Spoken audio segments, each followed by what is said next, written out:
കിച്ചു. ജെസ്സിയുടെ മുറിയിൽ നിന്ന് പുറത്തേക്കിറങ്ങി തൻ്റെ മുറിയിലേക്ക് പോകാൻ തുടങ്ങിയ കൃഷ്ണ പിറകിൽ നിന്നും ആരുടെയോ പതിഞ്ഞ ശബ്ദത്തിലുള്ള വിളി കേട്ട് സംശയത്തോടെ തിരിഞ്ഞു നോക്കി. തനിക്ക് പിന്നിൽ കണ്ണു നിറച്ചു നിൽക്കുന്ന ജോബിനെ കണ്ട് ആദ്യമൊന്ന് ഞെട്ടിയെങ്കിലും പിന്നീട് അവളുടെ മുഖത്ത് പുച്ഛം നിറഞ്ഞു. അവൻ്റെ നിറഞ്ഞ കണ്ണുകൾ കണ്ടപ്പോൾ തന്നെ അവർ സംസാരിച്ചതെല്ലാം അവൻ കേട്ടിട്ടുണ്ടെന്ന് കൃഷ്ണയ്ക്ക് മനസ്സിലായി. കിച്ചു, അപ്പോൾ ആ പേര് നിങ്ങൾക്ക് ഓർമ്മയുണ്ടല്ലേ? ജോബിനെ നോക്കി കൃഷ്ണ പുച്ഛത്തോടെ ചോദിച്ചു. കിച്ചു, ഞാൻ വേണ്ട, എനിക്ക് നിങ്ങളോടൊന്നും സംസാരിക്കാൻ താല്പര്യമില്ല. ജോബിന് എന്തോ പറയാൻ തുടങ്ങിയതും കൃഷ്ണ അവനെ കൈയുയർത്തി തടഞ്ഞുകൊണ്ട് ദേഷ്യത്തോടെ പറഞ്ഞു. എന്തുകൊണ്ടോ അവൾക്ക് അവനോട് വല്ലാത്ത ദേഷ്യം തോന്നുന്നുണ്ടായിരുന്നു. കിച്ചു, എനിക്ക് നിന്നോട് സംസാരിക്കണം. നീ ഇപ്പോൾ ജെസ്സിയോട് പറഞ്ഞത് അതൊക്കെ. ജോബിൻ അവളോട് വീണ്ടും സംസാരിക്കാൻ ശ്രമിച്ചു. പറഞ്ഞല്ലോ ഞാൻ, എനിക്ക് നിങ്ങളോട് സംസാരിക്കാൻ താല്പര്യമില്ല. അവനെ ദേഷ്യത്തിൽ നോക്കി കൃഷ്ണ തിരിഞ്ഞു നടന്നു. അവിടെ നിൽക്ക് കിച്ചു, എനിക്ക് നിന്നോട് സംസാരിച്ചേ പറ്റൂ. അവളുടെ കയ്യിൽ പിടിമുറുക്കിക്കൊണ്ട് ജോബിൻ മെയിൻ ബാൽക്കണിയിലേക്ക് ഇറങ്ങി. വിടെന്നെ. അവൻ്റെ കൈ തട്ടി എറിഞ്ഞുകൊണ്ട് കൃഷ്ണ അലറി. എന്നെ ഇവിടെ നിന്ന് പുറത്താക്കുമെന്നും എന്നെ കൊല്ലുമെന്നും ഭീഷണി മുഴക്കിയിട്ടല്ലേ നിങ്ങൾ ഇവിടെ നിന്ന് ഇറങ്ങിപ്പോയത്? എന്നിട്ടിപ്പോൾ എന്തിനാ ഈ സ്നേഹം കാണിക്കുന്നത്? കുറ്റബോധം കൊണ്ടാണോ? ഞാനും ജെസ്സിയും സംസാരിച്ചതെല്ലാം കേട്ടതുകൊണ്ടല്ലേ നിങ്ങൾക്കിപ്പോൾ എന്നോട് ഈ മനസ്സലിവ് തോന്നിയത്? ഞാനും എൻ്റെ ഏട്ടനും നിങ്ങളുടെ വല്യപ്പച്ചനെ തകർക്കാൻ വന്നവരല്ലേ? നിങ്ങളുടെ ശത്രുക്കളല്ലേ? കൃഷ്ണയുടെ തൊണ്ട ഇടറുകയും അവളുടെ കണ്ണുകൾ നിറഞ്ഞു കവിയുകയും ചെയ്തു. ജോബിൻ കുറ്റവാളിയെപ്പോലെ തലതാഴ്ത്തി നിന്നു. നിങ്ങൾക്കറിയോ എൻ്റെ ഏട്ടൻ എന്തുമാത്രം വേദനിക്കുന്നുണ്ടെന്ന്? നിങ്ങൾ നോവിച്ചത് എൻ്റെ ഏട്ടൻ്റെ ശരീരത്തെയല്ല, ആ പാവത്തിൻ്റെ മനസ്സിനെയാണ്. ആ തെറ്റിന് ഈ ജന്മം കൃഷ്ണ നിങ്ങളോട് ക്ഷമിക്കില്ല. നിങ്ങൾ എൻ്റെ ഏട്ടനെ വിളിച്ചില്ലേ ചതിയനെന്ന്? അല്ല, എൻ്റെ ഏട്ടനോ ഞാനോ അല്ല ആരെയും ചതിച്ചത്. നിങ്ങളും നിങ്ങളുടെ അനിയനുമാണ് ചതിച്ചത്. സ്നേഹം കാട്ടി മോഹിപ്പിച്ച് പറ്റിക്കുന്ന ചതിയന്മാർ. ദേഷ്യത്തോടെ അവന് നേരെ ശബ്ദമുയർത്തുന്നുണ്ടെങ്കിലും അവൾ നന്നായി കിതയ്ക്കുന്നുണ്ടായിരുന്നു. വയറിനുള്ളിൽ ഒരു കൊളുത്തുവലി അനുഭവപ്പെടുന്നത് അവൾ അറിയുന്നുണ്ടായിരുന്നു. കിച്ചു, റിലാക്സ്. നീ ഇങ്ങനെ റേസ് ആവാതെ. അത് നമ്മുടെ വാവയെ ബാധിക്കും. ശരിയാണ്, ഞാൻ ചെയ്തത് തെറ്റാണ്. പക്ഷേ എല്ലാം അറിഞ്ഞപ്പോഴുള്ള എൻ്റെ മാനസികാവസ്ഥ എന്താണെന്ന് നിങ്ങൾക്ക് ചിന്തിക്കാൻ കഴിയുമോ? കാശി പറഞ്ഞ് ഞാൻ അറിയേണ്ട കാര്യങ്ങൾ മറ്റൊരാൾ പറഞ്ഞ് ഞാൻ അറിഞ്ഞപ്പോൾ എനിക്കുണ്ടായ വേദന ഞാൻ ആരോട് പറയും? കൂടപ്പിറപ്പുകളും ഞാൻ മറ്റാരെക്കാളും കൂടുതൽ സ്നേഹിക്കുകയും വിശ്വസിക്കുകയും ചെയ്ത കാശിയും ഒത്തുചേർന്ന് എന്നെ ചതിച്ചെന്ന് അറിഞ്ഞപ്പോൾ സഹിക്കാൻ കഴിഞ്ഞില്ല എനിക്ക്. നിന്നെ ജോയൽ പ്രണയിച്ചതും നിന്റെ കഴുത്ത് താലി കെട്ടിയതും എല്ലാം എന്നിൽ നിന്ന് മാത്രം മറച്ചു വെച്ചു. ഇതൊക്കെ ഞാൻ അറിഞ്ഞാൽ എന്തായിരുന്നു പ്രശ്നം? ജോബിൻ്റെ ചോദ്യത്തിന് കൃഷ്ണയുടെ പക്കൽ മറുപടി ഉണ്ടായിരുന്നില്ല. എന്താ എൻ്റെ ചോദ്യത്തിന് തരാൻ ഉത്തരമില്ലേ നിനക്ക്? ജോബിൻ അവൾക്കടുത്തേക്ക് കുറച്ചുകൂടി നീങ്ങി നിന്നുകൊണ്ട് ചോദിച്ചു. അപ്പോഴും കൃഷ്ണ ഒന്നും മിണ്ടിയില്ല. ഉണ്ടാവില്ല കിച്ചു, ഇതിനൊരു ഉത്തരം തരാൻ ആർക്കും കഴിയില്ല. തോൽപ്പിച്ചതല്ലേ എല്ലാവരും കൂടി എന്നെ. അത് പറയുമ്പോൾ ജോബിൻ്റെ തൊണ്ട വല്ലാതെ ഇടറിപ്പോയി. അതിനൊപ്പം കാശിയോട് ചെയ്ത തെറ്റോർത്ത് അവൻ്റെ ഉള്ളം നീറുകയായിരുന്നു. എങ്കിലും എല്ലാം അറിഞ്ഞപ്പോൾ ഒരു വാക്ക് ചോദിക്കാമായിരുന്നില്ലേ ഇച്ചായ എൻ്റെ ഏട്ടനോട്? നോവിച്ചു കളഞ്ഞില്ലേ ആ പാവത്തിനെ? ഏങ്ങിക്കരഞ്ഞുകൊണ്ട് കൃഷ്ണ ജോബിൻ്റെ നെഞ്ചിലേക്ക് ചാഞ്ഞു. അപ്പോൾ എനിക്ക് നൊന്തില്ലേ കിച്ചു? ആരും കാണാതെ അലറി കരഞ്ഞിട്ടുണ്ട് ഞാൻ. അത്രത്തോളം നോവിച്ചില്ലേ എന്നെ? അവളെ ചേർത്ത് പിടിക്കുമ്പോഴും പരിഭവമായിരുന്നു ജോബിന്. കുറച്ചു സമയം അവളെ ചേർത്ത് പിടിച്ച് അവളുടെ മുടിയിഴകളിൽ തലോടിക്കൊണ്ട് അവൻ അങ്ങനെ തന്നെ നിന്നു. റൂമിൻ്റെ വാതുക്കൽ നിന്ന് ഇതെല്ലാം കണ്ട ജെസ്സിയുടെ കണ്ണുകളും സന്തോഷം കൊണ്ട് ഒരു വേള നിറഞ്ഞുപോയി. അവരെ ഒരിക്കൽ കൂടി നോക്കിയ ശേഷം അവൾ റൂമിലേക്ക് കയറി വാതിലടച്ചു. നിങ്ങൾ സംസാരിച്ചതെല്ലാം സത്യമാണോ കിച്ചു? റയാൻ മനയിൽ വന്നിരുന്നോ? അവൻ നിന്നെ? ബാക്കി പറയാതെ ജോബിൻ പകുതിയിൽ വെച്ച് നിർത്തി. വന്നിരുന്നു. എന്നെ സ്വന്തമാക്കുമെന്നും പറഞ്ഞു. എൻ്റെ കുഞ്ഞിനെ കളയുമെന്നും പറഞ്ഞു. ഒറ്റയ്ക്കായി പോയില്ലേ ഇച്ചായ ഞാൻ ആ സമയം? ജോയും ഏട്ടനും ആരും ഉണ്ടായിരുന്നില്ല എന്നെ രക്ഷിക്കാൻ. അന്ന് ജോബൻ വന്നില്ലായിരുന്നുവെങ്കിൽ ഞാൻ ഇന്ന് ജീവനോടെ ഉണ്ടാവില്ലായിരുന്നു. വിതുമ്പലോടെ പറഞ്ഞുകൊണ്ടവൾ ജോബിൻ്റെ നെഞ്ചിലേക്ക് അമർന്നു നിന്നു. അവൾ പറഞ്ഞത് ഓരോന്നും ഓർക്കുന്തോറും ജോബിൻ്റെ മുഖം ക്രോധത്താൽ വലിഞ്ഞു മുറുകിക്കൊണ്ടിരുന്നു. അതിനനുസരിച്ച് കൃഷ്ണയെ ചേർത്ത് പിടിച്ചിരുന്ന അവൻ്റെ കൈകളുടെ മുറുക്കവും കൂടി. ആ പന്ന മോനെ വിടില്ല ഞാൻ. എന്നെ പറഞ്ഞ് തെറ്റിദ്ധരിപ്പിച്ച് എല്ലാവരുടെയും ശത്രുവാക്കിയത് ആ മോൻ ഒറ്റ ഒരുത്തനാ. കൃഷ്ണയുടെ മേലുള്ള പിടിവിട്ട് ദേഷ്യത്തിൽ പറഞ്ഞുകൊണ്ട് അവൻ പുറത്തേക്ക് പോകാൻ തുടങ്ങി. കിച്ചായ, പോകരുത്. കൃഷ്ണ അവൻ്റെ ഇടം കൈയിൽ മുറുകെ പിടിച്ചുകൊണ്ട് അവനെ തടഞ്ഞു. വിട് കിച്ചു, അവനെ വെറുതെ വിട്ടാൽ നമ്മുടെ കുടുംബത്തെ സമാധാനത്തോടെ ജീവിക്കാൻ അവൻ സമ്മതിക്കില്ല. ജോബിൻ ദേഷ്യം കൊണ്ട് വിറച്ചു. വേണ്ടി ചായ, ഇതൊന്നും അവൻ തനിച്ചല്ല ചെയ്യുന്നത്. അവന് പിറകിൽ മറ്റാരോ ഉണ്ട്. അവരുടെ ലക്ഷ്യം ഞാൻ മാത്രമാണ്, അല്ലാതെ ഈ കുടുംബമോ ഇവിടെ ഉള്ളവരോ അല്ല. കൃഷ്ണയുടെ വെളിപ്പെടുത്തലിൽ ജോബിൻ അവളെ സംശയത്തോടെ നോക്കി. ഇച്ചായൻ കേട്ടതല്ലേ ഞങ്ങൾ പറഞ്ഞതൊക്കെ? അന്ന് എന്നെ ജനറേറ്റർ റൂമിൽ പൂട്ടിയിട്ടതും ജോയെയും എന്നെയും തമ്മിൽ പിരിക്കാൻ നോക്കുന്നതും എല്ലാം മറ്റൊരാളാണ്. അതൊരിക്കലും റയാനല്ല. റയാന്റെ ലക്ഷ്യം ഒരിക്കലും എന്നെ കൊല്ലുക എന്നതല്ല. അവനാവശ്യം എൻ്റെ ശരീരം മാത്രമാണ്. പക്ഷേ അവന് പിന്നിൽ നിന്ന് കളിക്കുന്നവർക്ക് വേണ്ടത് എൻ്റെ തകർച്ചയാണ്, എൻ്റെ ജീവനാണ്, കൃഷ്ണ ഉറപ്പോടെ പറഞ്ഞു. പക്ഷേ കിച്ചു, ഇതൊക്കെ നിന്നോട് ഇത്രയും പകയുള്ള ഒരാൾ അതാരാവും? എന്തിനാവും നിന്നോട് അയാൾക്ക് ഇത്രയും പക? ജോബിൻ ഒന്നും മനസ്സിലാകാതെ സംശയത്തോടെ ചോദിച്ചു. അറിയില്ല. പക്ഷേ എൻ്റെ മരണം അയാൾ ആഗ്രഹിക്കുന്നുണ്ട്. ഏത് നിമിഷവും അത് സംഭവിക്കുകയും ചെയ്യും. കിച്ചു! കൃഷ്ണയുടെ വാക്കുകൾ വിശ്വാസം വരാതെ ജോബിൻ അവളെ ഞെട്ടലോടെ വിളിച്ചുപോയി. സത്യമാണ് ഇച്ചായ, എല്ലാം കരുതി തന്നെയാ ഞാൻ ജീവിക്കുന്നത്. എന്നെ കൊല്ലാനുള്ള ദേഷ്യമുള്ളവർ ഈ വീട്ടിൽ തന്നെ വേറെയും ഉണ്ടല്ലോ. അതിലൊരാൾ ഇച്ചായനായിരുന്നു. കൃഷ്ണ അവനെ ഒന്ന് നോക്കി പുഞ്ചിരിച്ചു. മോളെ, ഞാൻ ജോബിൻ്റെ തല താണു. ഏയ് സാരില്ല ഇച്ചായ. എനിക്കോ ഏട്ടനോ ഇച്ചായനോട് ദേഷ്യമൊന്നും തോന്നിയിട്ടില്ല. എല്ലാം അറിയുമ്പോൾ ഇച്ചായ ഇങ്ങനെ പ്രതികരിക്കുമെന്ന് ഞങ്ങൾ ഊഹിച്ചിരുന്നു. പക്ഷേ ഒരു വാക്ക് ഏട്ടനോട് ചോദിക്കുമെന്ന് പ്രതീക്ഷിച്ചിരുന്നു. അതുണ്ടായില്ല. അതിൻ്റെ പരിഭവം മാത്രമേ ഇച്ചായനോട് ഞങ്ങൾക്കുള്ളൂ. പിന്നെ ഏട്ടനെ ഇച്ചായൻ കുത്തിയത് എനിക്ക് സഹിക്കാൻ കഴിഞ്ഞില്ല. ആ ദേഷ്യം കൊണ്ടാ ഞാൻ അന്ന് ഇച്ചായനെ തല്ലിയത്. അതവിടെ തീർന്നു. പക്ഷേ ജോയോട് ഞാൻ ക്ഷമിക്കില്ല ഇച്ചായ. അവൻ എന്നെ അറിയില്ലെന്ന് പറഞ്ഞതും എല്ലാവരുടെയും മുന്നിൽ വെച്ച് എന്നെ അപമാനിച്ചതും എല്ലാം ഞാൻ സഹിക്കും. പക്ഷേ എൻ്റെ കുഞ്ഞ്, ഒരു തെറ്റും ചെയ്യാത്ത കുഞ്ഞിനോടവൻ. കൃഷ്ണയുടെ കണ്ണുകൾ ഒരു വേള നിറഞ്ഞു. എല്ലാം ശരിയാകും മോളെ. ജോബിൻ അവളുടെ കൈകൾ മുറുകെ പിടിച്ച് ആശ്വസിപ്പിച്ചു. അവളോട് മറ്റൊന്നും പറയാനുണ്ടായിരുന്നില്ല ജോബിന്. കാശി, എന്നോട് ക്ഷമിക്കുമോ കിച്ചു? പഴയതുപോലെ എന്നെ സ്നേഹിക്കാൻ അവൻ ഇനി കഴിയോ? ജോബിൻ കുറ്റബോധത്തോടെ ചോദിച്ചു. നിങ്ങൾ രണ്ടുപേരും ഒരുപോലെ തെറ്റ് ചെയ്തവരാണ് ഇച്ചായ. പരസ്പരം ഒരു സോറി പറഞ്ഞാൽ തീരാവുന്ന പ്രശ്നമേ ഉള്ളൂ നിങ്ങൾക്കിടയിൽ. ആ നിമിഷത്തിന് വേണ്ടി കാത്തിരിക്കുകയാണ് ആ പാവം. കാശിനാഥിൻ്റെ ജീവനല്ലേ ജോബിൻ. ഇച്ചായനോട് ക്ഷമിച്ചില്ലെങ്കിൽ പിന്നെ എൻ്റെ ഏട്ടൻ ആരോട് ക്ഷമിക്കാനാ? പക്ഷേ ഇപ്പോൾ വേണ്ട. എല്ലാം ഒന്ന് കരയ്ക്കടക്കുന്നത് വരെ ഏട്ടൻ്റെ മുന്നിൽ ഇച്ചായം പോകരുത്. അത് ശരിയാവില്ല. ആ ശത്രുവിനെ കണ്ടെത്തും വരെ ഏട്ടനും ഞാനും ഇച്ചായൻ്റെ ശത്രുക്കളായി തന്നെ ഇരുന്നാൽ മതി.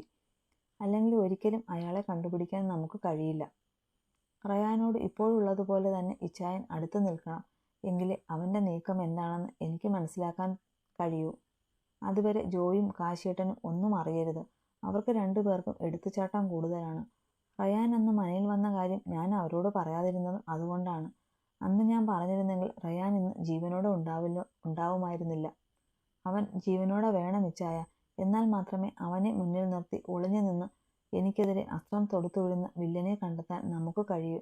പിന്നെ ലിയ, അവളും റയാൻ്റെ ചതിയിൽ പെട്ടുപോയിരിക്കുകയാണ് ഇച്ചായ. അവളെ രക്ഷിക്കണം, കൃഷ്ണ വല്ലായ്മയോടെ പറഞ്ഞു.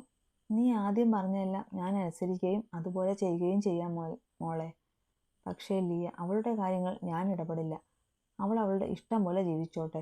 അവളുമായി ബന്ധപ്പെടുന്ന ഒരു കാര്യത്തിലും നീ എന്നെ പ്രതീക്ഷിക്കരുത്, ജോബിൻ താല്പര്യമില്ലാതെ പറഞ്ഞു. ശരി, വേണ്ട. ഇച്ചായൻ ഇപ്പോൾ ഇങ്ങനെ പറഞ്ഞതിൻ്റെ കാരണമൊക്കെ എനിക്കറിയാം. കൃഷ്ണ പറഞ്ഞതും ജോബിൻ ഒരു ഞെട്ടലോടെ അവളെ നോക്കി. ഞെട്ടണ്ട. ഇത് ഞാൻ നേരത്തെ മനസ്സിലാക്കിയതാ. ഞാൻ ആരോടും പറഞ്ഞിട്ടൊന്നുമില്ല. പക്ഷേ ഞാൻ പറയും. എല്ലാ പ്രശ്നങ്ങളും ഒന്ന് തീർന്നോട്ടെ. കൃഷ്ണ കുറുമ്പോടെ പറയുന്നതിനൊപ്പം ജോബിൻ്റെ വയറിൽ ഒന്ന് പഞ്ച് ചെയ്തുകൊണ്ട് തിരിഞ്ഞു നടന്നു. പിന്നെ മറക്കണ്ട കേട്ടോ, നമ്മളിപ്പോഴും ശത്രുക്കളാ. ആരെങ്കിലും മുന്നിൽ നിൽക്കുമ്പോൾ എന്നെ നോക്കി ഇളിച്ചു കാണിച്ചേക്കല്ലേ. എല്ലാ കളികളും അതോടെ പൊളിയും. വേണമെങ്കിൽ എന്നെ രണ്ട് ചീത്ത പറഞ്ഞോ. പോകുന്ന പോക്കിൽ വിളിച്ചു പറഞ്ഞുകൊണ്ട് അവൾ റൂമിലേക്ക് കയറിപ്പോയി. അവളുടെ പറച്ചിൽ കേട്ട് ജോബിനെ അറിയാതെ ചിരിച്ചുപോയി. കുറുമ്പി, ഒരു കുഞ്ഞിൻ്റെ അമ്മ ആവാനായി. എന്നിട്ടും കുസൃതി മാറിയിട്ടില്ല. മനസ്സിൽ കാശിയോടും കൃഷ്ണയോടും ചെയ്തു പോയ തെറ്റുകളോർത്തുള്ള കുറ്റബോധവും അവരെ മനസ്സിലാക്കാൻ കഴിഞ്ഞതിലുള്ള സന്തോഷം നിറയുന്നതിനൊപ്പം കൃഷ്ണയെ ദ്രോഹിക്കാൻ ശ്രമിക്കുന്നവരോടുള്ള പകയും ജോബിനിൽ കുമിഞ്ഞുകൂടി. റയാനെ കൊടുക്കാനുള്ള പദ്ധതികൾ കണ്ടെത്താൻ ജോബിൻ തീരുമാനിച്ചു. അതിൻ്റെ ഫലമായി അവൻ്റെ ചുണ്ടുകളിൽ ഗൂഢമായ പുഞ്ചിരി വിരിഞ്ഞു. റയാൻ്റെ ഫ്ലാറ്റിൽ അവൻ്റെ ബെഡിൽ അവൻ്റെ നെഞ്ചോട് ചേർന്ന് കിടക്കുകയാണ് ലിയ. റയാൻ്റെ ഒരു കൈ അവളുടെ നഗ്നമായ ശരീരത്തിലാകെ ഇഴഞ്ഞു നടക്കുകയാണ്. അതിൻ്റെ ഫലമായി ആ മുറിക്കുള്ളിൽ ലിയയുടെ നിശ്വാസങ്ങൾ ഉയർന്നു കേൾക്കുന്നുണ്ട്. നിന്റെ തറവാട്ടിൽ നടക്കുന്ന ഫംഗ്ഷന് കൃഷ്ണ വരുന്നില്ലെന്ന് ഉറപ്പാണോ ലിയ? അവളുടെ ഇടുപ്പിൽ കൈകൾ അമർത്തിക്കൊണ്ട് റയാൻ കുടിലതയോടെ ചോദിച്ചു. അതെ, ഉറപ്പാണ്.